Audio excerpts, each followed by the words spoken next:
A young billionaire walks into a diner with his little daughter.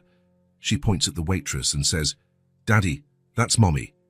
He replies, smiling, "No, sweetheart, Mommy became a star." But when he turned to look, he froze. The woman was identical to the wife he had lost. The sky was grey that autumn afternoon. Liam watched through the window as the leaves fell, exactly like they did that day almost a year ago. A year without Amelia. A year in which the house felt bigger and the silence felt heavier. Only the soft footsteps of Riley in the hallway brought any life to the place. "Daddy, can we go out? Please?" Riley appeared in the living room, hugging her worn teddy bear, a gift from Amelia on her last birthday. Liam turned to his daughter, trying to hide his sadness. For weeks, she had been asking to go out, but he always made up an excuse. The truth was that every corner of the city held memories of Amelia. "It's ugly weather out there, sweetheart." "But you promised," insisted Riley, her eyes full of hope. He had promised the night before, when she couldn't sleep because of nightmares. He promised they would go to the park, have ice cream, do normal things. Things normal families did. Complete families. "You're right," Liam agreed, forcing a smile. "Let's get ready." 20 minutes later, they were walking down Main Street. Riley held his hand tightly, looking around with renewed curiosity. It was like rediscovering the world, Liam thought. Maybe it was time for him to do the same. "Daddy, I'm hungry," said Riley, tugging his hand and pointing to a diner on the corner. Liam hesitated. It wasn't the diner they used to go to with Amelia. It was new. Maybe it had opened in the months he shut himself away from the world. No memories, no ghosts. "All right, let's go." The diner was cozy, with red upholstered booths and granite tabletops. A few families occupied the tables, and the smell of coffee and toast filled the air. They found an empty table near the window. "What do you want to eat, Princess?" "Pancakes with chocolate syrup," Riley answered excitedly, flipping through the illustrated kids' menu. Liam smiled, genuinely this time. It was good to see his daughter happy. Since Amelia's death, her smiles had become rare, precious. He blamed himself for that, for not knowing how to fill the void her mother left behind. "Pancakes for the little missy then, and a very strong coffee for me." When the waitress approached to take their order, Liam kept his eyes on the menu, still deciding between a sandwich or just coffee. "Good morning, have you decided what you'd like?" asked a gentle voice. That voice made the hairs on the back of Liam's neck stand up. There was something familiar about it, something that hit a sensitive spot in his memory. Before he could look up, Riley let out a sharp cry. She points at the waitress and says, "Daddy, that's Mommy." Liam's heart skipped a beat. He looked at Riley, who was standing on the booth seat, pointing at the waitress with wide eyes. A mix of confusion and fear took hold of him. He replies, smiling, "No, sweetheart. Mommy became a star." But when he turned to look, he froze. The woman was identical to the wife he had lost. There she was, standing with a notepad in her hand and a confused expression, a woman identical to Amelia. The same wavy brown hair falling over her shoulders, the same honey-colored eyes, even the tiny scar above her right eyebrow. His mind couldn't process what his eyes were seeing. It was like being trapped in a dream he couldn't wake up from. "Sir, are you all right?" asked the woman, concerned about his reaction. The voice, the way she slightly tilted her head, everything was Amelia, but it couldn't be. Amelia was dead. He saw her in the hospital, attended the funeral, visited her grave every month. "Sorry," Liam finally managed to mumble. You look so much like someone we knew." The waitress gave an embarrassed smile, clearly uncomfortable with the situation. "I get that sometimes," she replied, adjusting the name tag on her uniform. "I must have one of those common faces." Liam managed to read the name on the tag, Sophie. Riley was still staring at the waitress, her eyes full of confusion and hope. "But you look like Mommy," Riley insisted. "Exactly like her." Sophie looked at the child with a gentle smile, but Liam could see she was uncomfortable. "Sweetheart, shall we order our food?" Liam tried to divert his daughter's attention. "Remember the pancakes you wanted? We have pancakes with strawberry syrup too." Sophie offered, clearly trying to ease the tension. "Mommy always asked for strawberry," said Riley, her voice small, almost a whisper. A heavy silence fell over the table. Sophie bit her lip, a sympathetic expression on her face. "I'm sorry for your loss," she said softly. "I'll bring you some special pancakes, okay?" Riley nodded, still looking at Sophie as though she were some sort of apparition. "And for you, sir?" Sophie asked, turning to Liam, who was still struggling to regain his composure. "Just coffee, please. Black?" Sophie jotted down the order and walked away, casting one last compassionate look at the small family. As soon as she was gone, Riley turned to her father, her eyes glowing with excitement. "Daddy, it's Mommy." She came back. Liam felt his heart ache. How could he explain to a child that people don't come back from death, that no matter how much you wish, how much you pray, some farewells are forever? "Riley, listen," he began, holding his daughter's little hands in his own. "That lady looks a lot like Mommy, it's true, but she isn't her. Mommy isn't coming back. Remember? We talked about that." Riley's eyes filled with tears. "But she looks just like her, she has the same smile." "Sometimes people look very much alike," Liam explained, though he himself was shaken by the stunning resemblance. "It's just a coincidence." But was it really just coincidence? The similarity was uncanny. It wasn't just physical, but her mannerisms, her way of speaking. Liam felt his mind spinning, searching for rational explanations. When Sophie returned with their order, Liam watched her every move, the way she placed the plate of pancakes in front of Riley, carefully so as not to spill the syrup, exactly as Amelia used to do. The way she tucked a strand of hair behind her ear while she served the coffee. "Your special pancakes with extra syrup, as promised," Sophie said, winking at Riley. The little girl smiled, momentarily distracted by the treat before her. Liam nodded his thanks, unable to form words. While Riley ate, Liam couldn't stop watching Sophie as she tended to other tables. Who was she? How could she look so much like Amelia? Could it be possible that... No, that was madness. People die and don't return. "Daddy, these pancakes are yummy. Do you want to try?" Riley's voice brought Liam back to reality. He smiled at his daughter, accepting the piece of pancake she offered.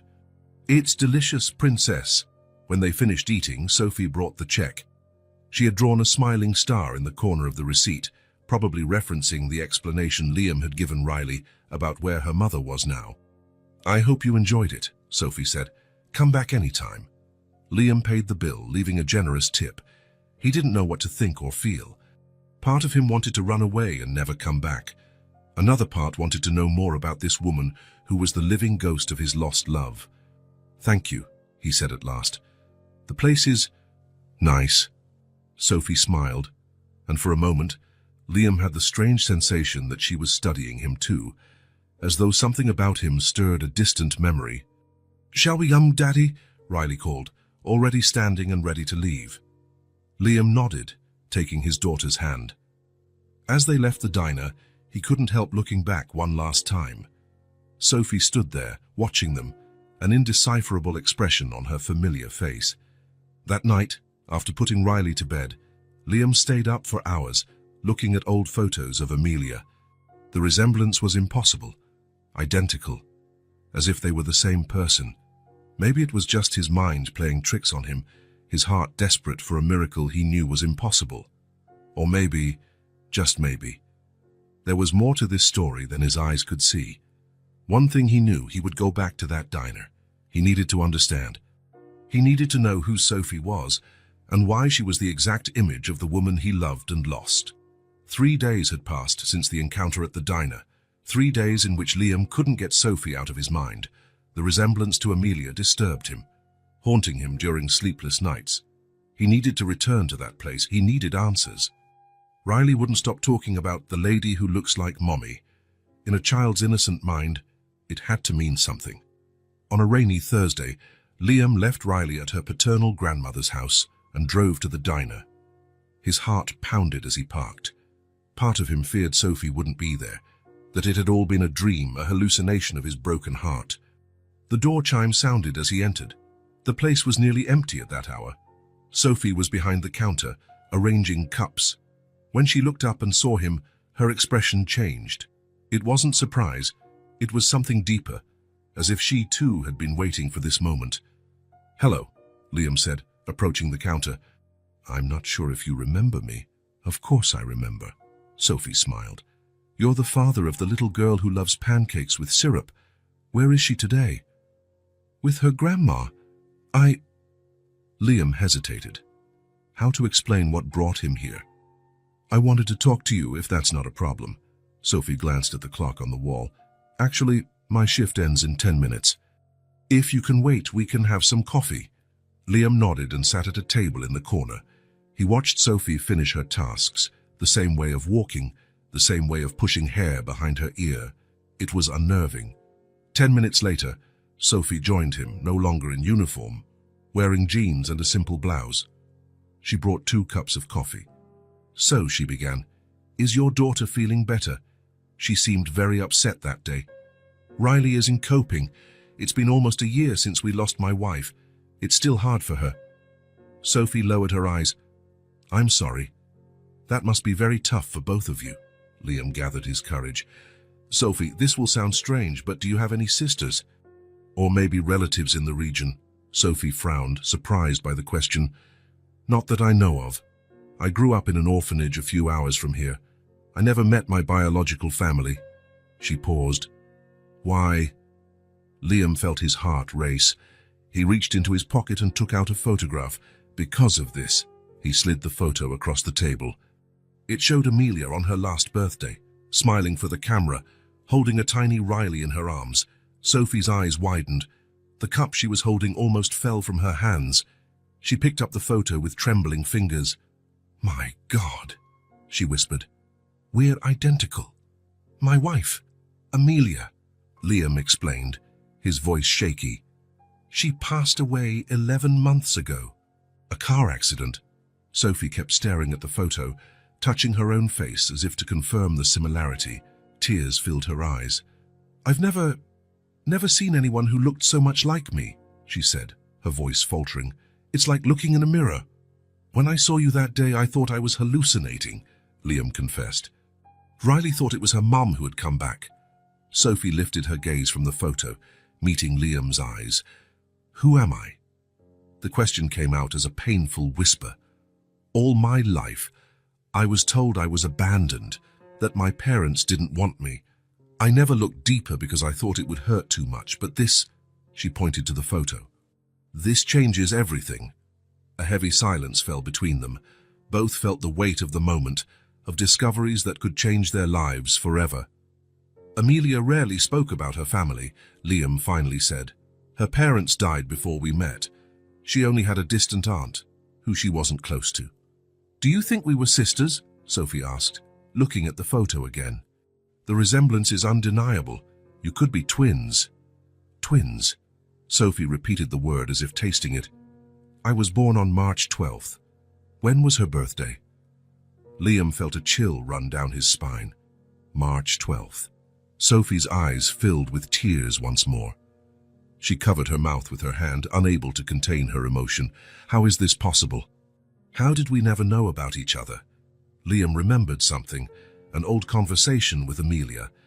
Amelia once mentioned that her parents went through severe financial hardship when she was a baby. They almost lost everything. She never went into detail and changed the subject whenever I asked. Sophie wiped her tears with the back of her hand. "Do you think that they might have given me away?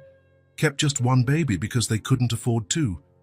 "It's possible," Liam answered softly. "Many families faced impossible choices in hard times." Sophie looked out the window at the rain outside. Her mind seemed far away, processing a lifetime of unanswered questions. "All my life, I wondered who I was," she said after a moment. "Why I was abandoned, if I had family somewhere. And now I find out I had a twin sister, a sister I never met, who's already gone." Liam felt helpless in the face of her pain. What could he say to comfort someone who had just gained a sister and lost her at the same moment? "Amelia was amazing," he said finally. "Kind, strong, full of life. She loved music and dancing in the rain. She made Riley laugh like no one else could." Sophie smiled through her tears. She sounds like a wonderful person. I wish I had the chance to know her." "She would have loved to meet you too," Liam said sincerely.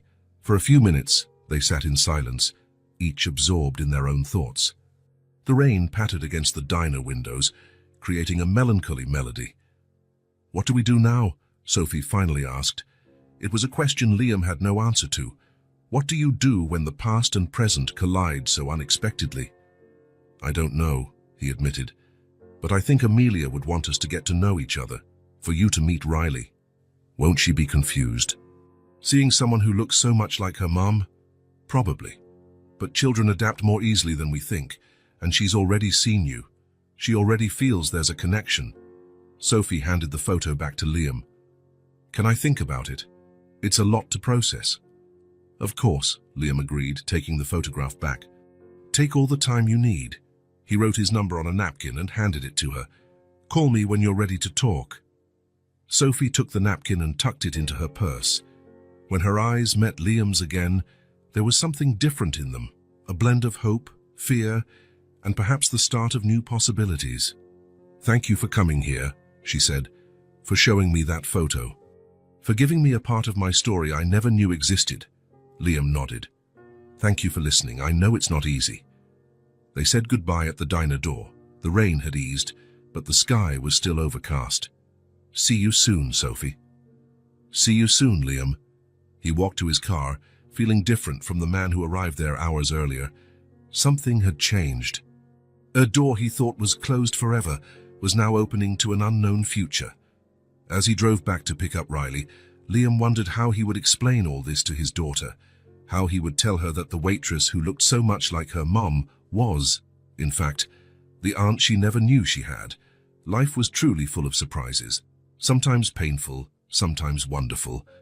This one, he still couldn't say which category it fell into, but he felt, in some inexplicable way, that Amelia had left them this gift to find, a part of her still in the world, a chance at healing none of them expected. A week had passed since the conversation at the diner. Sophie stirred a spoon in her now cold coffee as she gazed out the window of her tiny apartment. The grey sky matched her mood, cloudy and heavy with doubts. Ever since she'd seen that photo of Amelia, a strange feeling had settled in her chest, a mix of revelation and emptiness, like discovering an essential piece of her life's puzzle, only to find the entire picture would never be complete. Her phone lay on the table, Liam's number scribbled on the napkin beside it, now crumpled from the many times she had picked it up, hesitated, and then put it back down. What would she say? How could she put her internal whirlwind into words? "Come on, Sophie. It's just a phone call," she murmured to herself, trying to build up courage. Finally, she took a deep breath and dialed. Her fingers trembled slightly as she listened to the ringing. Liam answered on the third ring. "Hello? Liam? It's Sophie." A brief silence on the other end, as if he too was searching for the right words. "Sophie, I'm glad you called." She closed her eyes, gripping the phone tightly. "We need to talk. I need to know more. About her, about me, about us." "Of course," Liam replied gently, "whenever you want." They agreed to meet at the city's Central Park that afternoon, a neutral place, outdoors, where they could talk without the curious stares of the diner patrons. The park was quiet that Tuesday. A few mothers pushed strollers, an elderly man tossed breadcrumbs to ducks, and two teenagers skated along a winding path by the lake. A normal, everyday scene that contrasted with Sophie's emotional whirlwind. She arrived first, choosing a secluded bench with a view of the water. She sat, adjusting her light jacket against the cool afternoon breeze. What would life be like if she had never worked at that diner? If Liam and Riley had never walked in, she would go on living without knowing who she really was. She spotted Liam walking along the stone path. He was alone, hands in his coat pockets, his face marked by the same kind of confusion she felt. "Hi," he said, sitting next to her, keeping a polite distance. "Hi," Sophie replied. "Thanks for coming." For a few moments, they sat in silence, watching the park's tranquil scenery. A duck dove into the lake, sending ripples across the water's calm surface. "I haven't slept well since we talked," Sophie finally confessed, breaking the silence. I have so many questions, so many things that don't make sense. Me too, Liam admitted, staring at his hands. It's like my world's been turned upside down. I want to know more about her, about Amelia, Sophie said, turning to face him. What she was like, what she liked to do. And I want to know more about her family. Our family, I guess. Liam nodded, taking his phone out of his pocket. I brought some photos, if you want to see them. Sophie agreed with a nod, and Liam handed her the phone. There were dozens of pictures. Amelia at the beach, her wavy hair blowing in the sea breeze. Amelia holding a baby Riley, her eyes gleaming with pride. Amelia smiling at a picnic, her face so similar to Sophie's that it looked like a photo edit. It was so strange, Liam commented, as Sophie scrolled through the images. Amelia barely talked about her family. She always changed the subject when I asked about her parents or her childhood. Now I understand why. Do you think she knew? About me, I mean. Liam frowned, thinking, his gaze fixed on a distant point. I'm not sure. She never mentioned a twin sister, but there were moments, times when she seemed distant, lost in thought, especially on her birthday. I always thought it was related to some childhood memory, but now I wonder if she was thinking of you. Sophie wiped away a tear that escaped down her cheek. It felt strange to cry for someone she never met, but in some way, Amelia's loss now felt personal, as though she had lost a part of herself she never knew existed. Where did her parents live? I mean, our parents. They lived in Willowdale, a small town a few hours away, but I didn't have much contact with her family, Liam said, looking toward the lake. Amelia kept her distance from them, especially her mother. Is her mother, our mother, still alive? Liam paused, running a hand through his hair in discomfort. As far as I know, yes. I only met her once, at our wedding. She didn't stay long for the reception. She was quiet, reserved. She seemed out of place, like she was there out of obligation. What's her name? Eleanor. Eleanor Mills. Sophie repeated the name under her breath, testing how it sounded on her lips. The name of her biological mother. A woman who carried her for 9 months and then, for unknown reasons, decided to leave her behind. Do you have an address? A phone number? The last address I have is from when I sent a letter after Amelia's funeral. I never got a response, so I don't know if she still lives there. Liam hesitated, studying Sophie's face. Are you thinking about looking for her? I have to, Sophie replied, her tone firm but voice trembling. I have to understand why I was abandoned, why she kept Amelia but not me, why she never tried to find me. Sophie, Liam gently touched her arm. We don't know how she'll react. If she never mentioned you to Amelia, there must be a reason. I don't want you to get hurt any more than you already have. I've spent my whole life hurting with unanswered questions, Liam, she answered, her eyes meeting his. Growing up in an orphanage, watching other kids get adopted while you stay behind, wondering what's wrong with you. That's real pain. Knowing the truth, no matter how bad it is, can't be worse than living in ignorance. Liam observed her for a moment, seeing the determination in her eyes, the same eyes Amelia had when she made a decision no one could dissuade her from. The same intensity, the same spark. I can help you find her, he finally offered. I have the old address and her full name. It's a start. I can make some calls to check if she still lives there. You'd do that? Sophie asked, gratitude obvious in her voice. Of course, Liam replied simply. Why? You don't owe me anything. You barely know me. Liam looked at the lake, thoughtful. Maybe because of Riley. She deserves to know the family she has, the whole story. Or maybe because of Amelia, to finally understand the secrets she kept. Or maybe, he paused, maybe because you deserve answers, Sophie. Everyone deserves to know where they came from. Sophie gave a timid smile, thankful for his unexpected support. Thank you, Liam, that means a lot. Just promise me one thing, he said, his tone more serious. If you decide to go to Willowdale, don't go alone. Let me go with you, or at least know you have someone to lean on afterwards. Why do you care so much? Because... Liam hesitated, choosing his words carefully. Because you're a connection to Amelia I never thought I'd find. And because no one should face this kind of thing alone, a comfortable silence settled between them. Sophie watched a family of ducks gliding across the water, a mother in front, followed by 5 ducklings in single file, an intact, complete family, something she never had. What was Amelia like with Riley? She asked, changing the subject. Liam smiled, his eyes lighting up at the memory. She was incredible, patient, loving, creative. She made every moment feel special, even the most ordinary things. When Riley was sick, Amelia would stay up all night by her side, telling her stories, holding her hand. She said being a mom was the most important thing she'd ever done. Sophie felt a pang of sadness. The sister she never met had been a wonderful mother, while their own mother had abandoned her. Life was full of cruel ironies. I imagine Riley misses her a lot. Every day, Liam confirmed. She still asks when Mommy is coming back, even after so many explanations about death. It's hard for a child to understand something so final. And then she saw me at the diner, and for a moment, she believed the impossible. They exchanged a meaningful look. Sophie's resemblance to Amelia had sparked a brief hope in a little girl's broken heart. No matter how complicated the situation was, there was something beautiful in that. I want to get to know her better, Sophie said softly. Riley, I mean, if you'll allow it.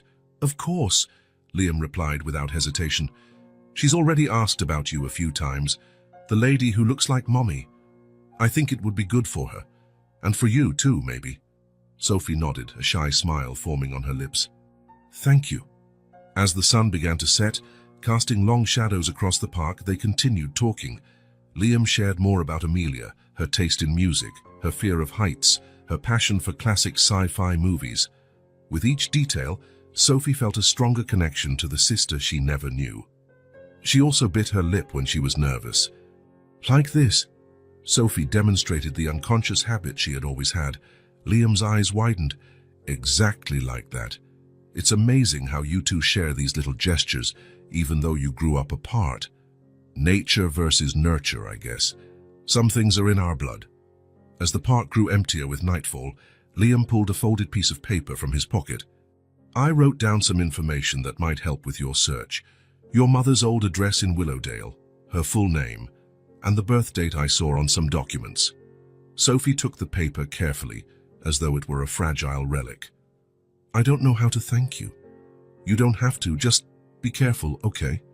These kinds of reunions don't always go as we hope. I'm prepared for the worst, Sophie said, though they both knew no one is ever truly prepared for the kind of rejection she feared. Before saying goodbye, they exchanged phone numbers and agreed to keep in touch about any progress in the search. As Liam walked away along the park path, Sophie remained on the bench, clutching the paper with her mother's information in her hands. That night, Sophie couldn't sleep. In her small apartment, she spread every piece of information she had on her kitchen table, the address in Willowdale, Eleanor Mills's full name, her birth date. With her laptop, she began searching for any clue, any confirmation that the woman still lived there. After hours of searching, she found a reference to an E. Mills in a local Willowdale newspaper from just 4 months ago, a small note about a charity event at the town church. It might be her, there was no way to be sure, but it was a lead. Around midnight, her phone buzzed with a message from Liam. Found an old phone directory. The number I have is probably outdated, but the address could still be useful. The house is near the main church in town. Hope it helps. Sophie replied immediately. Thank you. I found a mention of an E. Mills in a recent local paper. I think she still lives there. I'm thinking of going to Willowdale next weekend. Liam's response arrived seconds later. Are you sure? That's a big step. Sophie glanced at the photo of Amelia she had printed and set on the table. That face so similar to hers, yet tied to a completely different life. I have to do this. I have to look her in the eyes and ask why. There was a pause before Liam's next message. I understand. If you need company, I can go with you. You don't have to face this alone. Sophie felt a wave of gratitude. It was strange how life worked sometimes. 2 weeks ago, she didn't know Liam or Amelia. Now Liam was her link to a past she never knew she had. Thank you for the offer. I'll think about it. In truth, Sophie had already decided. She would go to Willowdale, find Eleanor Mills, and demand answers. But part of her was terrified of the meeting, terrified of what she might discover, terrified of yet another rejection. Having Liam by her side would make it a little less scary. Over the next few days, preparations for the trip took shape. Sophie asked for time off at the diner. Liam arranged for Riley to spend the weekend with his mother. Together, they planned the trip to Willowdale, a small town that held the secrets both of them were searching for. On the eve of departure, Sophie was in her apartment packing a small bag when her phone rang. It was Liam. "All set for tomorrow?" he asked. "Yes," Sophie answered, glancing at the half-packed suitcase on her bed. "I'm nervous, to be honest." "That's understandable. We don't know what we'll find. What if she doesn't want to see me?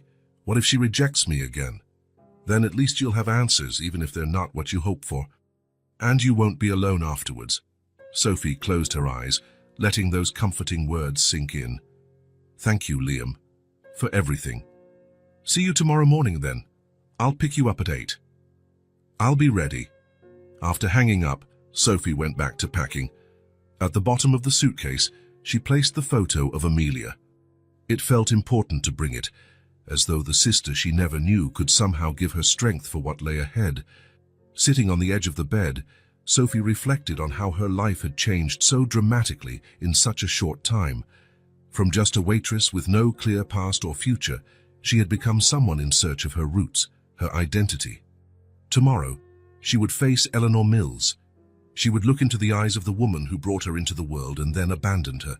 She would ask why she was left behind while Amelia was raised by the family. She would demand to know why the secret was kept for so long. And maybe, just maybe, she would find the peace she had always sought. With that thought, Sophie finished preparing for the trip that could change everything she knew about herself, a journey to her roots, her past, and potentially her future. The morning sun shone through the window of the small hotel room where Sophie had spent the night. Sitting on the edge of the bed, she looked at the address on a crumpled piece of paper. After days of searching, they had finally confirmed that Eleanor Mills still lived in Willowdale, in the same modest red brick house where Amelia had grown up. The road to get there had not been easy. After their initial trip, when they found out that the old address was still valid but no one answered the door, Sophie spent weeks summoning the courage to return.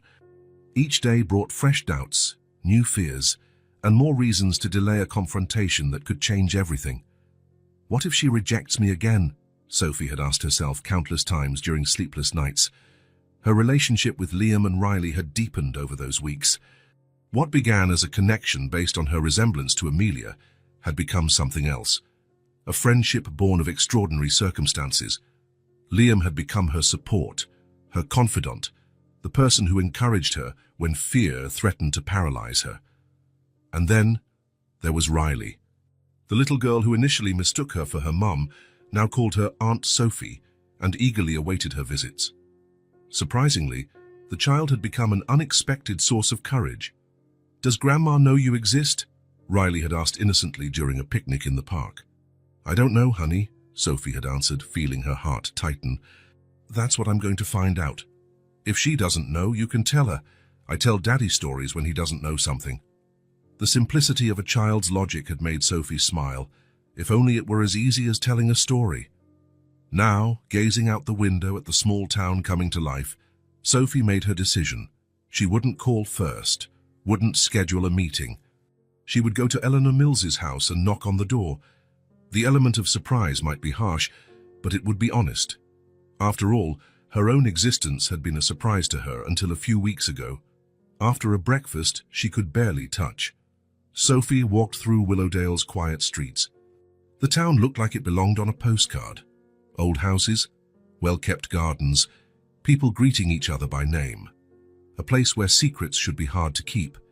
Yet a secret the size of a lifetime had thrived there. The house stood at the end of a tree-lined street, modest but well cared for, with a small front garden where yellow roses timidly bloomed. Sophie stopped on the sidewalk, her heart pounding so hard it felt like it might burst from her chest. For a moment, she considered turning around, going back to the hotel, back to her life in another place, leaving the past buried where it had always been. But then she remembered Amelia's face in the photograph, Riley's smile, Liam's quiet but firm support. She had come too far to give up now. With determined steps, she crossed the small garden and climbed the 3 steps to the front door. She took a deep breath and rang the doorbell. The seconds that followed felt like an eternity.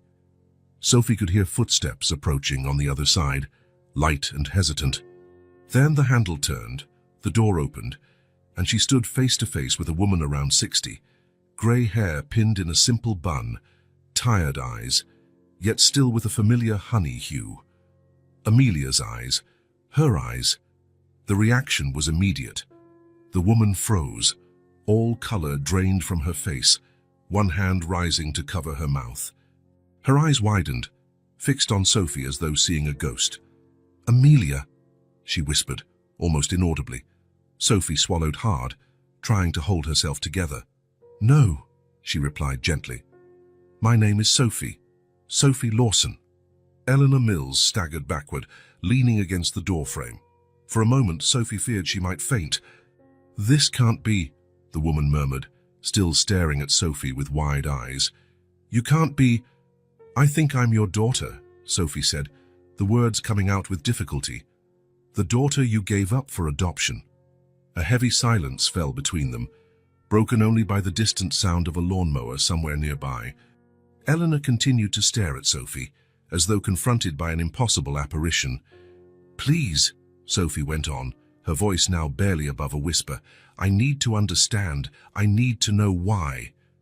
Slowly, as if moving in a dream, Eleanor opened the door wider. "Come in," she said, her voice trembling. "Please, come in."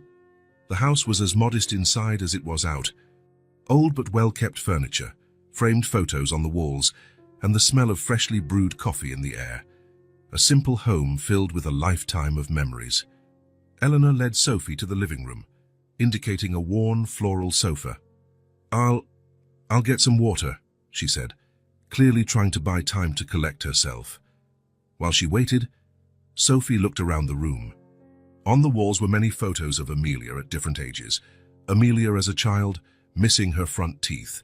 Amelia as a teenager, holding a school trophy. Amelia as an adult, standing next to Liam on their wedding day. In none of them was there any sign of a father or of another child. No indication that Amelia had a twin sister. Eleanor returned with 2 glasses of water, her hands still shaking. She sat in an armchair opposite Sophie, placing the glasses on the coffee table. For a moment, they just looked at each other. 2 women bound by blood, yet separated by decisions made long ago. "How did you find me?" Eleanor finally asked. "Through Liam, Amelia's husband," Sophie replied. "My sister." Eleanor winced at the words. "So you know." "I know I had a twin sister. I know she died. I know she never knew I existed, just as I never knew about her until a few weeks ago." Sophie paused, trying to steady her voice. "What I don't know is why. Why abandon me? Why hide the truth from Amelia? Why never try to find me?" Eleanor lowered her gaze, focusing on the untouched glass of water before her. When she finally spoke, her voice carried the weight of decades of guarded secrets. "You have to understand, times were hard." "I'm trying to understand," Sophie said, keeping her voice firm despite the tears threatening to fall. "That's why I'm here." Eleanor took a deep breath, like someone preparing to lift a huge burden. "Your father died when I was 7 months pregnant. An accident at the factory where he worked. I had no family, no money, nowhere to go." She paused, eyes drifting into painful memories. "When you 2 were born, I could barely feed 1 mouth, let alone 2. The doctor said you were both very small, in need of special care. I couldn't provide that." Sophie let a tear roll down her face. It was a heartbreaking story, but still didn't explain everything. "So you decided to keep one and give the other away?" Eleanor flinched as though slapped. "It wasn't like that," she said, voice trembling. "I loved you both more than you can imagine, but I saw no way out." "So what was the solution? Separating 2 sisters forever?" "There was a couple," Eleanor continued, ignoring the question. "They couldn't have children. The doctor knew them, said they were good people, financially stable enough to raise a child. He suggested He said it was better for one of you to have a decent life than for both of you to suffer. And you agreed, Sophie concluded, letting her hurt show. It was the hardest decision of my life, Eleanor said, tears now streaming down her lined cheeks. I thought I was doing what was best for you, giving you a chance I couldn't offer. Why never tell Amelia? Why keep it a secret all these years? Eleanor stood up, went to a shelf and returned with a wooden box. She opened it carefully, removing a time-worn envelope. They gave me this letter, the day they took you. They promised they would give it to you when you turned 18, explaining everything, telling you that you had a sister, that I didn't abandon you out of lack of love. So what happened? They died, Eleanor said, her voice breaking. A car accident when you were only 5. I learned about it from the newspapers. I tried to find you, but you'd been placed in a state orphanage. The adoption laws at the time, I had no legal rights. I couldn't just show up and claim you. So you gave up, Sophie stated, her tone more accusatory than she intended. No, Eleanor exclaimed with surprising force. I never gave up. I spent years trying to find a legal way to reach you. I saved every cent to hire lawyers, but every door closed in my face. The laws protected anonymity, protected the system. I was just a poor, lonely woman with no resources, no power. Sophie absorbed those words, trying to picture a younger Eleanor, fighting a system designed to keep them apart. What about Amelia? Why never tell her? Eleanor sighed deeply. At first, she was too young to understand. Then I feared the truth would hurt her, that she'd feel guilty for staying with me while you were given away. Time passed, the secret grew, and it became too big to reveal. She paused, her hands shaking as she refolded the envelope. When Amelia grew up and started asking about her father, her family, I made up stories that wouldn't hurt her. I said it was just the two of us against the world, a half-truth that became our reality. Silence settled over them again, each lost in their own thoughts. Outside, life carried on. Birds sang, children played in some distant yard. Cars occasionally passed on the quiet street. Inside the little living room, two lives separated by decades tried to find meaning in the chaos of the past. Do you have photos? Eleanor finally asked, her voice barely above a whisper. Of you as you grew up? Sophie hesitated, then opened her bag and pulled out a few pictures she had brought, photos of different stages. Sophie as a child in the orphanage, as a teenager at a school party, and as an adult at her first job. Eleanor examined them with reverent care, touching each image as if it were a precious treasure. You had the same eyes, she murmured. The same smile, just like Amelia. We were identical, Sophie confirmed. When Liam and his daughter first saw me, they thought I was her. Eleanor looked up from the photos, pain etched on her face. Not a day passed that I didn't think of you, she said. Every year on Amelia's birthday, I lit 2 candles on the cake, one for her, here with me. Another for you, wherever you were. I prayed that you were well, that you were happy. It wasn't easy, Sophie admitted, growing up in an orphanage, watching others get adopted while you remain, wondering why nobody wanted you. I wanted you, Eleanor said, her voice choked with emotion. I always wanted you. I just couldn't keep you. Hours passed as they shared stories. Eleanor about Amelia's childhood, Sophie about her life in the orphanage, and then as an independent adult. There were so many years to recover, so many gaps to fill. Sophie's initial hurt and anger slowly gave way to a reluctant understanding. Not forgiveness, not yet, but at least the start of clarity. When the sun began to set, Sophie realized she needed to go. There was a hotel room waiting, and a lifetime of revelations to process. Can I see you again? Eleanor asked hesitantly at the door, her posture bent as though carrying an invisible weight. Sophie hesitated. It was too soon for promises, for guarantees of a future relationship. The wound of abandonment, even with all the explanations, was still open and tender. I need time, she replied honestly. To think, to take it all in. Eleanor nodded, understanding despite the obvious pain in her eyes. Of course. I'll be here whenever you're ready.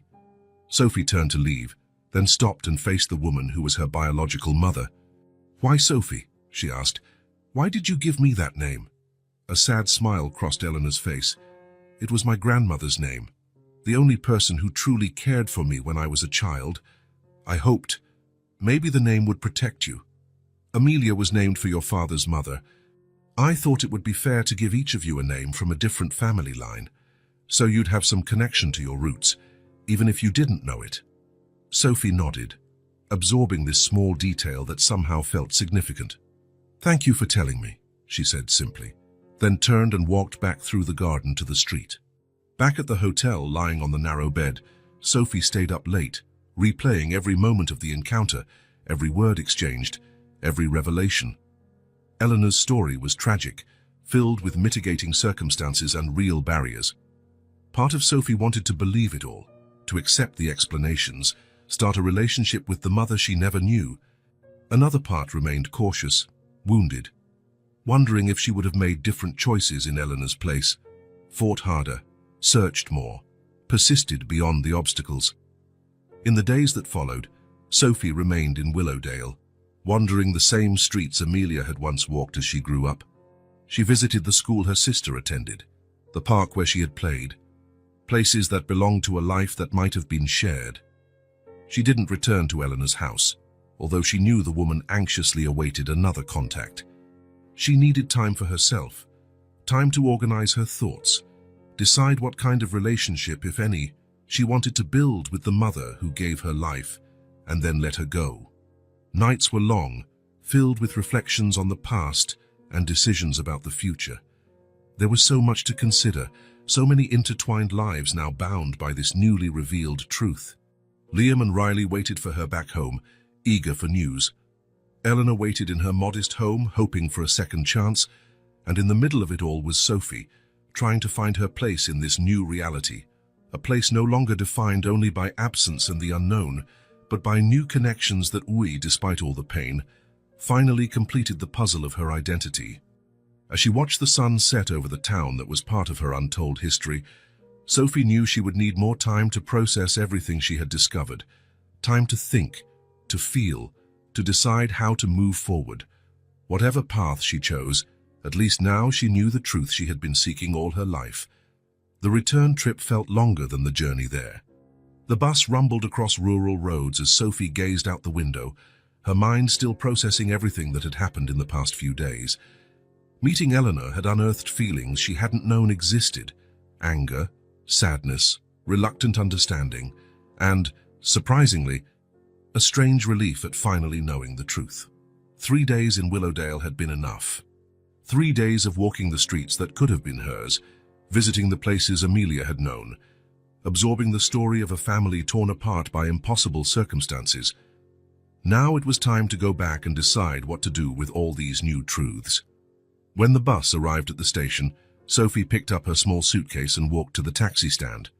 A light rain was starting to fall, matching her contemplative mood. She gave the driver not the address of her apartment, but Liam's. She had done a lot of thinking during the trip, and she needed to talk to him first. Liam's house was modest, with a small front yard where Riley's toys lay scattered, protected from the rain by the porch.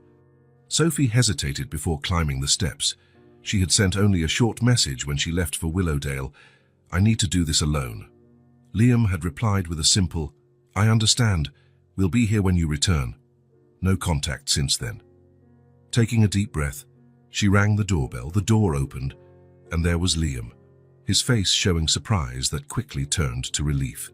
"Sophie," he said, his tone revealing genuine happiness to see her. "You're back."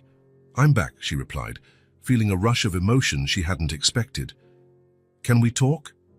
"Of course." Liam stepped aside, opening the door wider.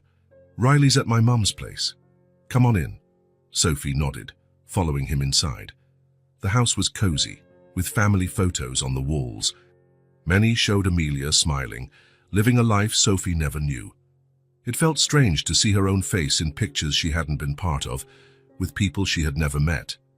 In the living room, they sat down, an uncomfortable silence hanging between them. "How did it go?" Liam finally asked. Sophie looked at her hands, searching for words to describe the experience. "Intense," she finally replied. She recognized me immediately, like she was seeing a ghost. I can imagine. She told me everything. Why she left me, why she never told Amelia, why she could never find me afterward. Sophie paused, emotion catching in her throat. I'm not sure I can fully forgive her, but I understand more now. Liam nodded, giving her space to continue. She was on her own, pregnant with twins, with no money or support after my father died in an accident. She believed giving me up was giving me a better chance. Sophie swallowed hard. When the couple who adopted me died in a car crash, she tried to find me, but laws back then, she couldn't. I'm so sorry, Liam said softly. It's a sad story. Maybe under different circumstances, everything could have been different. She looked at a photo of Amelia on the shelf. We could have grown up together, been real sisters, not just in blood. A sympathetic silence fell between them. Sophie appreciated that Liam didn't try to fill it with empty words of comfort. Somehow, he understood that some pains couldn't be eased by platitudes. So now what? Liam asked finally. What are you going to do? Sophie took a deep breath, meeting his eyes directly. That's what I came to talk to you about. These past days made me think a lot about family, about connections, about what really matters. She paused, gathering courage. I missed out on knowing my sister. I'll never get that back. But there's still a part of her here, in you, in Riley. Liam watched her closely, curiosity and apprehension mixed in his gaze. I want to be part of your lives, Liam, Sophie continued, her voice steadier now. Not to replace Amelia, I know that would be impossible and wrong. But to honor her memory, to get to know the family she loved, to be an aunt to Riley. Sophie. I know it's complicated, she interrupted, needing to finish what she had mentally rehearsed so many times on the bus ride home. I know my presence might bring painful memories. For Riley, it might be confusing to see someone who looks so much like her mom. But I also think we can build something good out of all this. New bonds, a new kind of family, respecting who we are and what we've been through. Liam stayed silent for a moment, absorbing her words. It wouldn't be about replacing Amelia, Sophie emphasized. It would be about creating something new, something that honors what she meant to all of us. I know, Liam finally replied, his voice gentle. And I think she would want that. An invisible weight seemed to lift from Sophie's shoulders. So you don't oppose it? No, Liam said with a small smile. Riley's already been asking when Aunt Sophie would be back. I think in her own way, she already sees you as part of our family. Tears filled Sophie's eyes, but this time they weren't tears of sadness or anger. They were tears of relief, hope, possibility. Thank you, she said simply. No need to thank me. Maybe this is what Amelia wanted, in a way. Maybe that's why our paths crossed at that diner. Sophie nodded, letting herself believe that possibility. Even after leaving, Amelia had found a way to bring together the people she loved, to complete a circle broken long ago. Would you like to stay for dinner? Liam asked, breaking the solemn moment. I'll pick Riley up soon. She'll be happy to see you. I'd love to, Sophie replied, feeling for the first time in a long while, genuinely at home. While Liam went to the kitchen to start dinner, Sophie remained in the living room, looking at the photographs. At that face, so much like hers, yet with a completely different life. At the family Amelia had built and loved. I'll take care of them, she silently promised the sister she never knew. Not to take your place, but to honor your memory, to be the aunt Riley deserves, the friend Liam needs, to complete the circle that began when we were born. Somehow, Sophie knew it was the right thing to do, not just for Liam and Riley, but for herself. To heal the wounds of abandonment, to find a sense of belonging, to turn a story of loss into one of connection and new beginnings. Gazing out the window at the yard where Riley would soon be playing, Sophie felt a peace she hadn't known in a long time. She had found her way home, not the home she might have had, but the one she could build from now on. In the following weeks, life settled into a rhythm Sophie never could have predicted. What started as occasional visits to Liam and Riley turned into a natural, constant presence. Friday dinners together, Sunday outings to the park, everyday moments that once seemed trivial, now held the sweet weight of new memories being created. One sunny Saturday, Liam had to handle some work errands, and Sophie offered to stay with Riley. The day promised perfect weather for a picnic, so they packed a basket of sandwiches, fruit and juice, and headed to the town's public park, where a small lake was home to ducks and swans. "Can I feed the ducks, Aunt Sophie?" Riley asked, her eyes bright with excitement. "Of course, Bean, but just a little bit. Too many breadcrumbs aren't good for them," Sophie replied, pulling out a small bag she'd brought especially for that. Watching Riley feed the ducks, laughing at every clumsy movement the birds made, filled Sophie's heart with a joy she hadn't known was possible. There was something deeply healing in these simple moments, as though each of her niece's smiles helped mend part of her life she'd been denied. After Riley grew bored of feeding the ducks, they sat under an old oak tree to eat. The little girl chatted non-stop about school, her friends, a book her teacher was reading to the class. Sophie listened attentively, fascinated by this tiny human who, without knowing, had become a bridge between past and future. "Aunt Sophie," Riley said suddenly, her tone shifting to something more serious. "Did you meet my mommy in heaven?" The question caught Sophie off guard. She knew this moment would come, but she hadn't expected it so soon or so directly.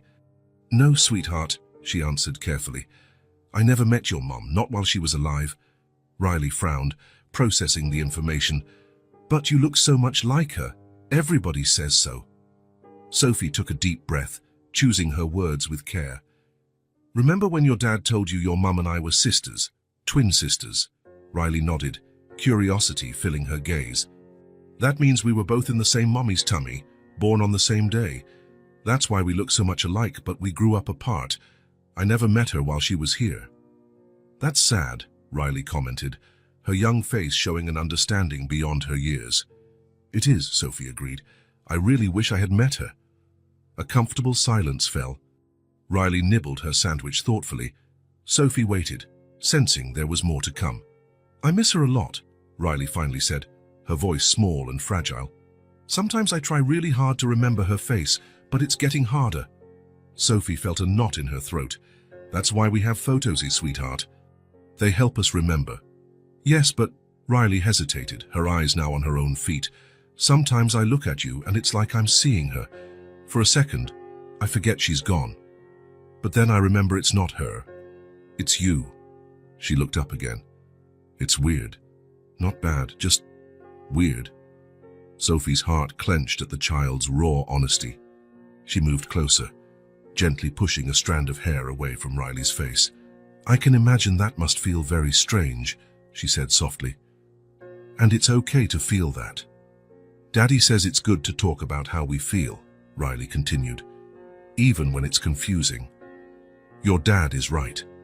And you can always tell me how you feel, even if it's confusing or hard." Riley fiddled with the hem of her shirt, apparently mustering courage for her next question. "Are you going to be my new mom now?" The question hung in the air between them, laden with hope, fear and vulnerability. Sophie took Riley's small hands in hers, meeting the girl's eyes directly. "No, Riley. I'm not going to be your mum," she said gently but firmly.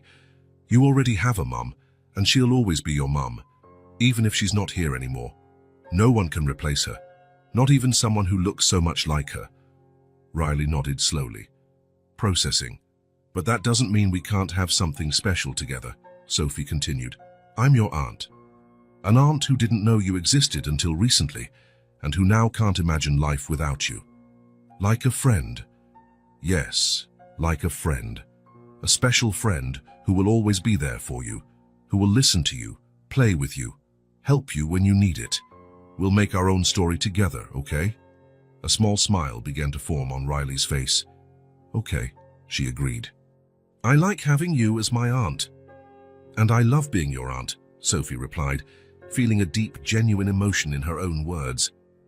Riley, seeming satisfied with the talk, turned her attention back to their picnic and was soon off to chase the ducks again. Sophie watched her, amazed at how resilient children could be, how they could accept difficult truths and still move forward.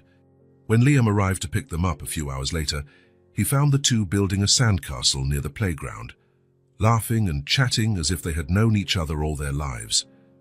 "Looks like you had a good day," he commented, smiling at the scene. The best, Riley replied, running to hug her dad. Aunt Sophie showed me how to make sand towers that don't collapse. That's a rare talent, Liam joked, exchanging a glance with Sophie over Riley's head. There was something different in that look, a newfound understanding, as if they had both crossed an invisible threshold. It wasn't just gratitude from him, nor just acceptance from her. It was deeper, a mutual acknowledgement that, against all odds, they were becoming a kind of family. On the way home, Riley fell asleep in the back seat, worn out from a day of play. Sophie and Liam spoke in low voices. "Did she ask you about Amelia?" Liam wanted to know. Sophie nodded. "She asked if I'd be her mom now." Liam gripped the steering wheel a little tighter, his knuckles turning white for a moment. "What did you say?" "I told her the truth, that nobody can replace her mom, but that I'm here as her aunt, her friend, to build a new story with her." Liam visibly relaxed. "Thank you," he said simply. "For what?" "For understanding. For respecting Amelia's place in our lives while creating your own." Sophie looked out the window, watching the houses blur by.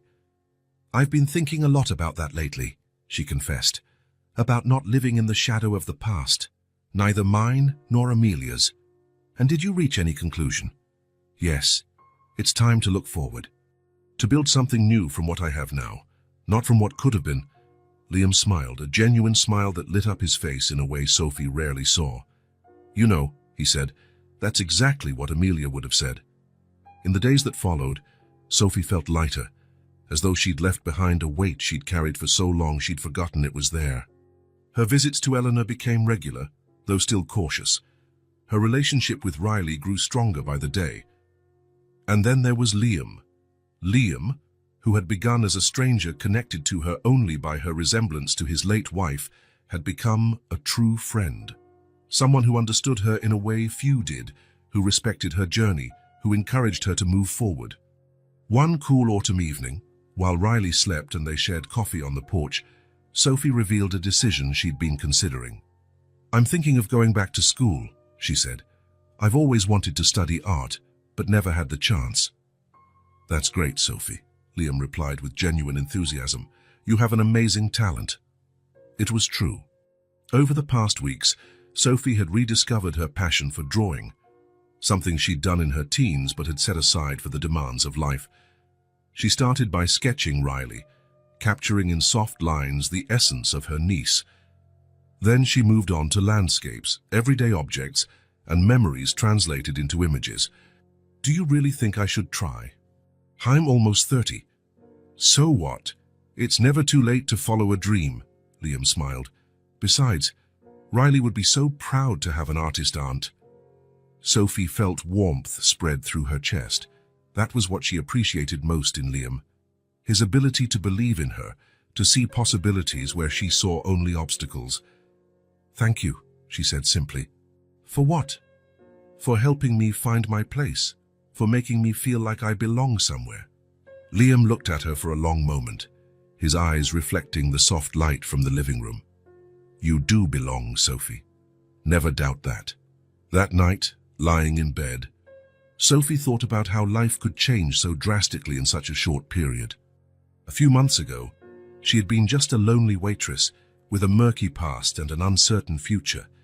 Now she had a family, not the traditional one she once dreamed of, but perhaps more precious because it had been found against all odds. She had a niece she loved as if she were her own, a mother she was slowly rebuilding a relationship with, despite past scars. And Liam, who was a friend, a pillar of support, someone who saw her not as a replacement for Amelia, but as Sophie, unique and whole. As sleep crept in, Sophie thought of her conversation with Riley about creating a new story together. That was exactly what she was doing now. Not erasing the past, but letting it become just one chapter in a much larger story. A story she finally felt she had the power to write. The next day, she awoke early and, suddenly inspired, opened her sketchbook. With firm yet gentle strokes, she began drawing a portrait, not of Riley, nor of Liam, nor even of Amelia. She drew herself, as she saw herself now. Not a shadow or a reflection of someone else, but a complete woman with her own scars and her own beauty. When she finished, she looked at the drawing with quiet satisfaction. It was an honest self-portrait, with no embellishments or disguises. The eyes looking back at her from the page were no longer just eyes she shared with Amelia. They were hers, telling her own story. Sophie smiled. It was time to start a new chapter. Autumn gave way to winter, and with the changing of the season came a new routine. Sophie was no longer just an occasional guest at Liam and Riley's. She was a constant presence, a natural fit, as though she had always belonged in their family. There was no rush or pressure, just a genuine closeness that respected everyone's pace and space. Sundays became special. It was the day Sophie arrived early to help prepare an elaborate breakfast. Pancakes were always Riley's favorite. And then they spent the day together, sometimes going out, sometimes just enjoying each other's company at home. On one such Sunday, while Riley was drawing at the kitchen table, Sophie arrived carrying a cardboard box neatly tied with a simple ribbon. "What's that?" Liam asked curiously, helping her with her coat. "Something I've had set aside for weeks," Sophie replied, a mix of nervousness and excitement in her voice. "I think today is the right day to share it." Riley looked up from her artwork, immediately interested in the mystery box. "Is it a present?" she asked, already moving closer. "In a way," Sophie smiled, "it's more like pieces of our story." The three of them sat on the living room rug, the box between them. Carefully, Sophie untied the ribbon and lifted the lid. Inside was a photo album bound in simple brown leather. "I visited Eleanor last week," Sophie explained, taking the album out of the box. "She gave me some old photos, pictures of her when she was young, of my dad, our dad, whom I never knew. I thought maybe you'd like to see them too." Liam looked at her with surprise and gratitude. "Are you sure you want to share this with us?" "Absolutely," Sophie replied, opening the album to the first page. After all, it's part of Riley's story too. The first photograph showed a much younger Eleanor, maybe in her early 20s, sitting on a park bench. Her hair was dark and long, so different from the grey strands she had now. But the smile was the same, lighter, without decades of sadness and secrets. "This is your grandmother," Sophie said softly to Riley, who studied the image with curiosity.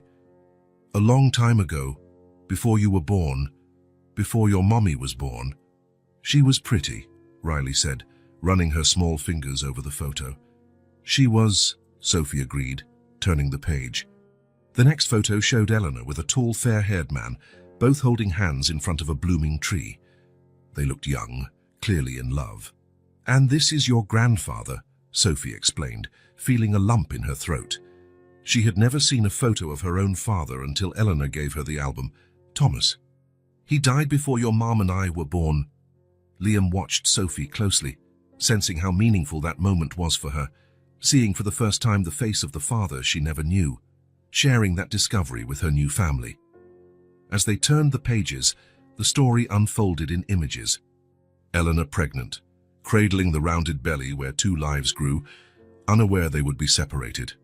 The small house they lived in, modest but welcoming. A dog, Eleanor mentioned, had been Thomas's faithful companion. "Look, Daddy, Mommy as a baby," Riley exclaimed, pointing to a photo of Amelia as a toddler, maybe 4, holding a toy. It was the first time they'd seen how Amelia looked before Liam knew her. "Yes, Princess," Liam answered, voice thick with emotion. "That's your mom when she was about your age." Riley looked from the photo to Sophie, her face showing the wonder of a child discovering invisible threads that connect people. "And where were you?" she asked Sophie. Sophie exchanged a glance with Liam, thinking how best to explain. They had agreed to be honest with Riley in a way she could understand. "I was somewhere else," she finally replied. "Remember I told you I grew up without knowing I had a sister, that I only found out about her when I met you?" Riley nodded, taking in the explanation with the direct acceptance only children seem to have. They continued flipping through the album, each photo revealing a new fragment of the past. Sophie and Liam filled in the spaces between pictures with stories Eleanor had shared. How Thomas used to play guitar on summer evenings, how Amelia, even as a little girl, had a natural gift for making friends. Tiny details that formed the mosaic of a family history that now belonged to all of them. One photo, in particular, caught Riley's attention. Eleanor sat in front of a birthday cake with 2 candles. She was smiling, but there was an unmistakable sadness in her eyes. "Why does she look sad if it's a party?" Riley asked, ever observant. Sophie took a deep breath, feeling Liam gently place a hand on her shoulder in support. "Eleanor told me that every year, on your mommy's birthday, she lit 2 candles on the cake, one for Amelia, who was with her, and one for me, wherever I was. It was her way of remembering she had 2 daughters, even though we couldn't be together." Riley was silent for a moment, absorbing that information. "That's sad, but also kind of beautiful," she concluded, surprising both Sophie and Liam with her wisdom. When they reached the last pages of the album, they saw more recent photos. Eleanor had included some pictures of her reunion with Sophie, taken on her phone during a recent visit. There was also one of Riley that Sophie had shared with her grandmother. "Look, that's me," Riley exclaimed, pointing at her own picture. "It is," Sophie smiled. "Eleanor really wanted to know what you looked like. I showed her this picture and she was so happy. She said you have your grandfather's smile." "Can I meet her one day?" Riley asked, looking hopefully from Sophie to Liam. The 2 adults exchanged glances. It was a significant step, one that further entwined the 3 generations in this newly discovered story. "If your dad agrees, I think Eleanor would love to meet you," Sophie said. "We can think about it." Liam nodded, smiling at his daughter. "Maybe during the next school break." Riley's face lit up at the prospect. On the last page of the album, there was space for new photos. Eleanor had deliberately left several blank pages with a small handwritten note. "For the new memories you will make together." "I think we need a photo of us here," Sophie suggested, picking up her phone. "All 3 of us to start filling these pages." They gathered on the couch, Riley in the middle, Liam and Sophie on either side. Sophie set the timer, and the flash went off, capturing the moment. 3 genuine smiles, 3 lives once separated and now united by unexpected twists of fate. Later, while Riley slept and they cleaned the kitchen after dinner, Liam turned to Sophie, looking serious. "Thank you for what you did today," he said, handing her a wet plate to dry. "Sharing those photos, that story, it means a lot." "It's our story now," Sophie answered simply. "All of us." And it was true. What began as a solitary search for identity had become something much bigger. An unconventional family, forged through losses and discoveries, united not just by blood, but by the daily choice to love and respect each other's space. The photo album rested on the living room table, waiting for new memories. Sophie felt a certainty grow in her heart. The past, with all its pain and absences, had finally found its place. It was no longer a ghost that haunted her, but simply the beginning of a story still being written, page by page, photo by photo, day by day. A story of a family that, against all odds, had found its way back to each other. Rain fell steadily as Liam watched the people passing by in the coffee shop. Customers came and went, some alone, some with companions, each caught up in the normal flow of life. Life that, for him, had stopped when Amelia died, and now, unexpectedly, was taking on new shape with Sophie's presence. That was exactly the issue that had tormented him for the past few weeks. Ever since Sophie became part of their daily life, things changed. Riley was happier, chattier, seemed lighter. The house, once a place of painful memories, was becoming a home again. And he was confused. "Sorry, I'm late," said Mark, peeling off his wet jacket and sitting down. "The traffic's awful in this weather."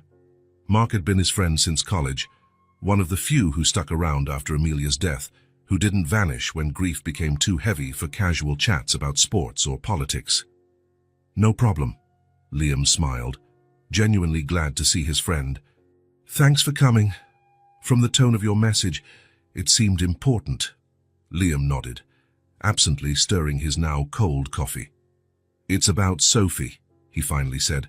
Mark raised his eyebrows. He knew the whole story from the beginning, from the first diner encounter to the reunion with Eleanor. "Something wrong?" "No, not exactly wrong." Liam hesitated, choosing his words. "It's just weird. Sometimes I look at her and see Amelia, same smile, the way she tilts her head when she's thinking. And then I catch myself wanting to be near her, wanting to see her every day, and I'm not sure if it's because she reminds me of Amelia or because of who she is." Mark ordered a coffee from a passing waiter, then turned back to Liam. "You're feeling attracted to her," he concluded, not as a question but as a statement of fact. Liam lowered his eyes, feeling guilty. "Isn't that wrong? She's Amelia's sister. It's like I'm betraying Amelia," Mark finished, as direct as ever. "Liam, Amelia's been gone nearly 2 years. You're not betraying anyone. But looking at Sophie and feeling something that doesn't feel right." Mark's coffee arrived, and he sipped it thoughtfully before replying. "You need to separate Amelia from Sophie," he finally said, with the frankness only real friends can offer. "They're not the same person. You still love Amelia, but Sophie can't replace her. You're clinging to the past. Sophie is in your life now in a different way. If you want to move forward, you need to let the past rest and appreciate the present for what it is." The words hit Liam like a physical blow. He knew there was truth in them, but hearing someone say it out loud made it more real, more urgent. "It's not that simple," he argued, more to himself than to Mark. "It never is," his friend agreed. "But you have to start somewhere. The first step is recognizing what's really going on." "And what is really going on?" Liam asked, almost afraid of the answer. Mark gave a sympathetic smile. "You're alive, Liam. After spending so long just existing, you're finally living again, and it scares you." Liam let the words sink in. They were true. Since Amelia's death, he had been a shadow, living only for Riley, not really engaging in life. Sophie brought color back, laughter, possibilities, and it terrified him. "I'm afraid," he admitted quietly. "Afraid of getting attached and losing again? Afraid of betraying what I felt for Amelia? Afraid of confusing things and making Sophie feel she's just a stand-in?" "Those are valid fears," Mark acknowledged. "But have you considered how Sophie feels? She's navigating unknown waters too. She discovered a sister she never met, who's gone. She's building a relationship with a niece she never knew existed. And with you, she deserves to be seen for who she is, not just who she resembles." The rain intensified, pounding harder against the coffee shop windows. They sat in silence for a while, each lost in thought. "I'm not saying forget Amelia," Mark continued eventually. "She'll always be part of you, of Riley, of your memories, but there's a difference between honoring the past and living chained to it. How do I find that balance? Start by seeing Sophie for who she really is. A woman with her own story, her own dreams, her own identity. Someone who just happens to share a face with the woman you loved, but who's unique in every other way." Liam thought of Sophie, not the ways she looked like Amelia, but the differences he'd noticed more and more. She was more reserved in some areas, more open in others. She loved art, something Amelia appreciated but never practiced. She looked at the world with a mix of caution and hope, shaped by a lonely childhood Amelia never experienced. "I guess I never really looked at her," he realized out loud. "Not truly. Then maybe it's time to start," Mark suggested gently. When they said goodbye, the rain had slowed to a light drizzle. Liam walked slowly to his car, Mark's words echoing in his mind. "You need to separate Amelia from Sophie. They're not the same person." He drove home carefully, the wet streets reflecting the city lights. An old song played softly on the radio, one Amelia had loved. Before, that would have been enough to plunge him into painful memories. Today he managed to appreciate the melody for what it was, sensing Amelia's presence not as a haunting ghost, but as a comforting light guiding him. At home, he found Riley already asleep, and Sophie cleaning up the kitchen after dinner. "Sorry I couldn't get here earlier," he said, hanging his damp coat. "How was she?" "Great," Sophie smiled. "We read that new book she got. Then she insisted on drawing all the characters. She's talented, you know. Maybe we have a budding artist in the family." Family. The word hung between them, no longer scary but reassuring in its simplicity and truth. They were a family now, not in the traditional sense, but in every way that mattered. Liam looked at Sophie with new eyes, noticing the little things that made her unique. The way she tied her hair when she was focused, how she spoke with her hands when excited, how her smile, though identical to Amelia's in shape, carried a completely different history. "Thank you for looking after her," he said, genuinely meaning every word. "For taking care of us." Sophie turned toward him, surprise in her expression at the intensity in his voice. "We're a family," she replied simply. "We look out for each other." In that moment, Liam knew Mark was right. It was time to honor the past without living in it. Time to appreciate the present for what it was, not for what it reminded him of. Time to look at Sophie and see not Amelia's ghost, but a remarkable woman who, by chance, had entered his life in the most unexpected way. A woman who deserved her own space in his heart, not as a replacement, but as someone unique and precious in her own right.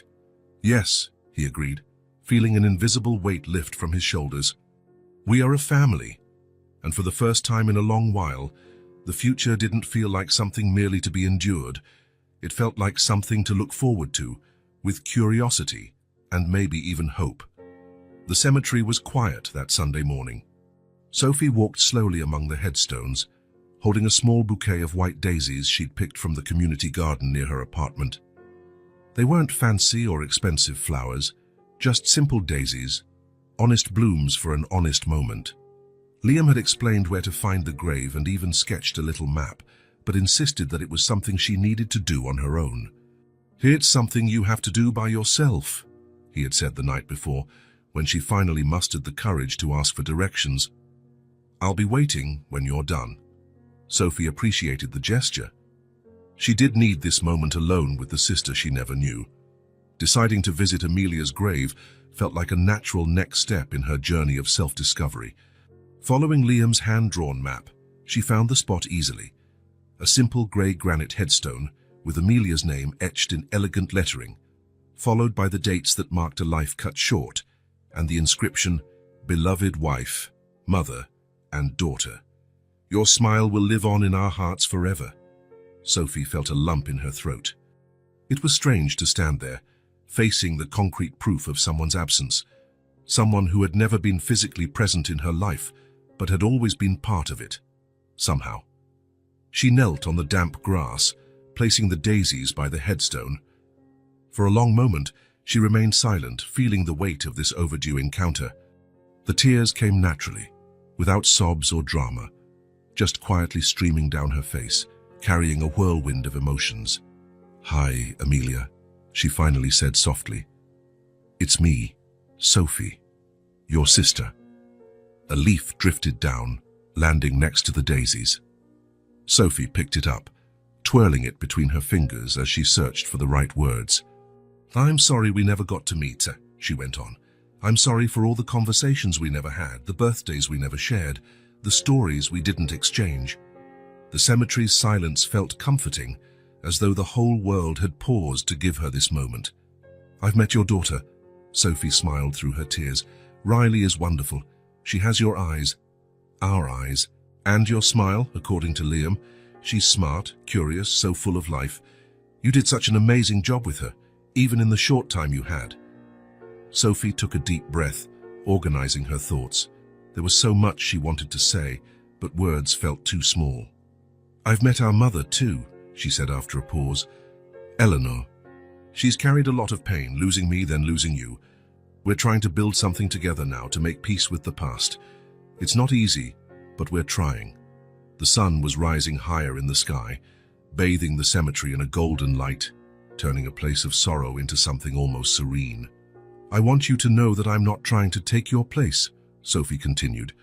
"In Riley's life, in Liam's, in Eleanor's, I know your space is yours, unique and special. I'm just trying to find my own place in this family that, somehow, also became mine." The tears had stopped, and Sophie realized that what she felt now wasn't just sorrow, but a mix of gratitude, respect, and a strange sense of connection. "I promise I'll take care of them," she said with conviction. "Riley, Liam, Eleanor. Not the way you would once, because each of us has our own ways, but with all the love and dedication I can offer. I promise to keep your memory alive, to tell Riley about the wonderful mum she had, about how loved and cherished she was." Sophie adjusted herself, sitting cross-legged on the grass. She wasn't in a hurry. This moment was too precious to rush. "It's funny how life works sometimes," she reflected, gazing at the now bright blue sky. I grew up feeling incomplete, like part of me was missing. I never knew it was you, and now that I do, you're no longer here. She sighed. But in some way, finding your family, our family, helped me find myself too, to understand who I am, where I come from, to fill that empty space I always felt. Before leaving, she gently touched the cold headstone, a gesture of both goodbye and a new beginning. "See you later, sister," she whispered. "Rest in peace." The path back felt lighter, as if a burden had been lifted.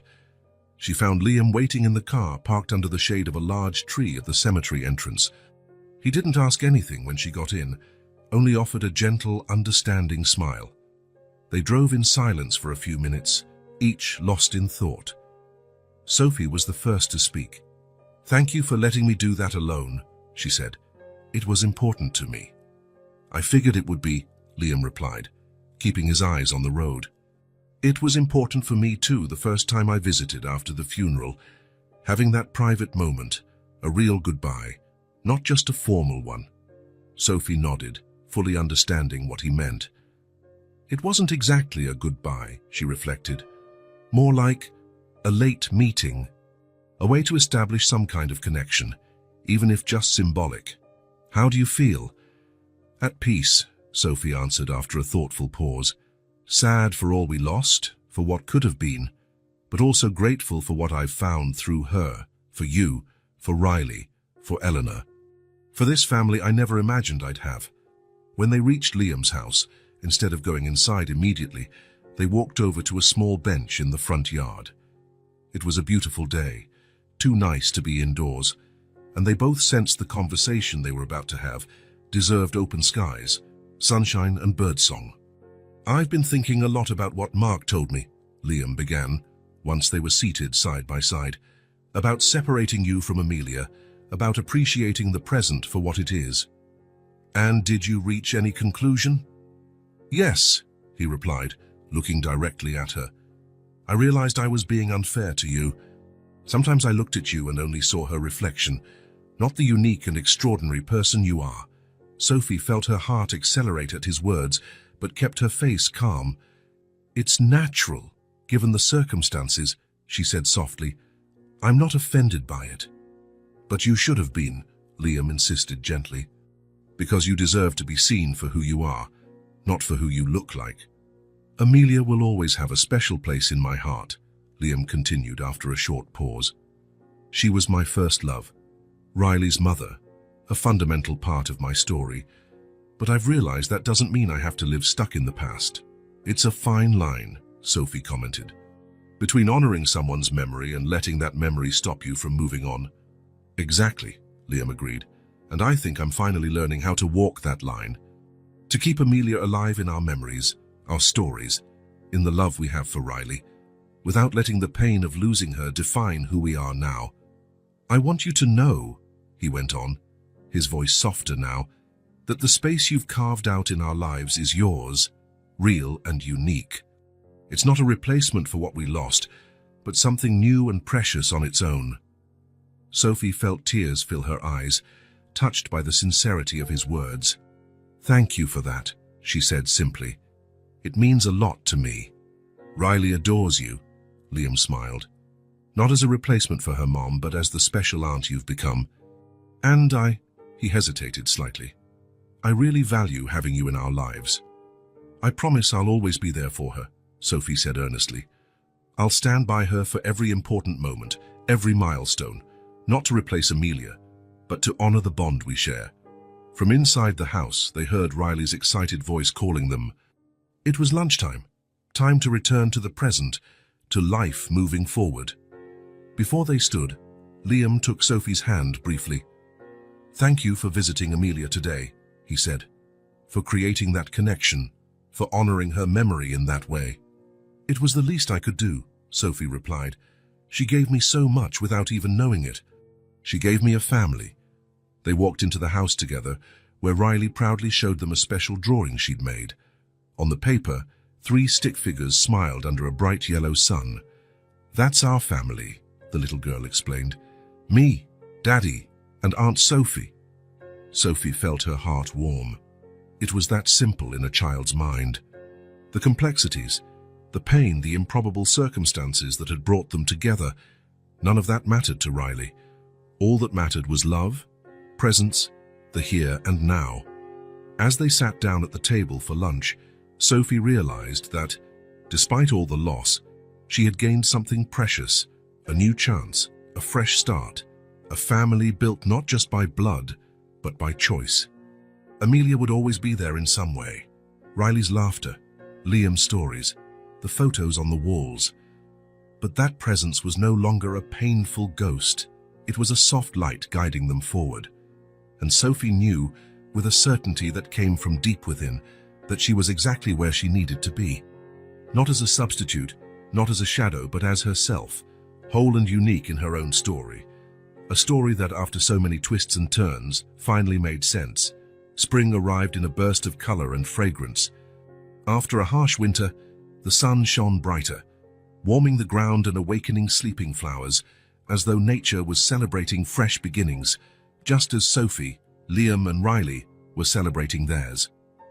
That Saturday afternoon, the sky was a brilliant, cloudless blue, the perfect day for the plan they had been discussing for weeks. "So are you sure this is the right spot?" Liam asked, carrying a shovel and eyeing the small patch Sophie had chosen in the yard. "Absolutely," she replied, smiling. "From here we can see it from the kitchen window, and there's enough space for it to grow without getting in the way." Riley ran excitedly across the lawn, carrying a watering can nearly as big as she was, spilling water as she went.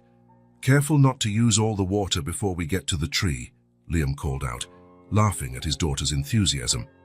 "I won't, Daddy," Riley replied, slowing her pace but not her excitement. "I'm just watering the flowers along the way." Sophie watched with a full heart.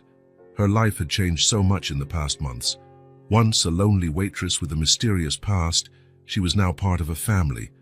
An unusual family, shaped by extraordinary coincidences and difficult choices, but a true family all the same. The cherry sapling they'd picked out rested in a pot, waiting for its new home. It wasn't just any tree. It was a symbol of renewal, of growth, of beauty that emerges after the harshest winters. "All set?" Liam asked, starting to dig the hole where the tree would be planted. "Almost," Sophie said, pulling a small metal box from her bag. "I had an idea.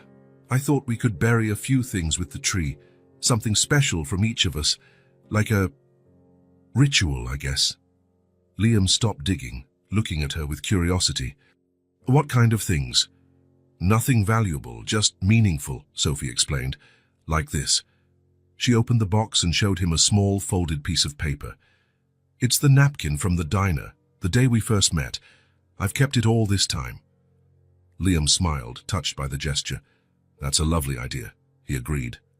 "I think I have something too." He took out his wallet and pulled out a worn slip of paper. "Riley drew this picture for Amelia a week before the accident.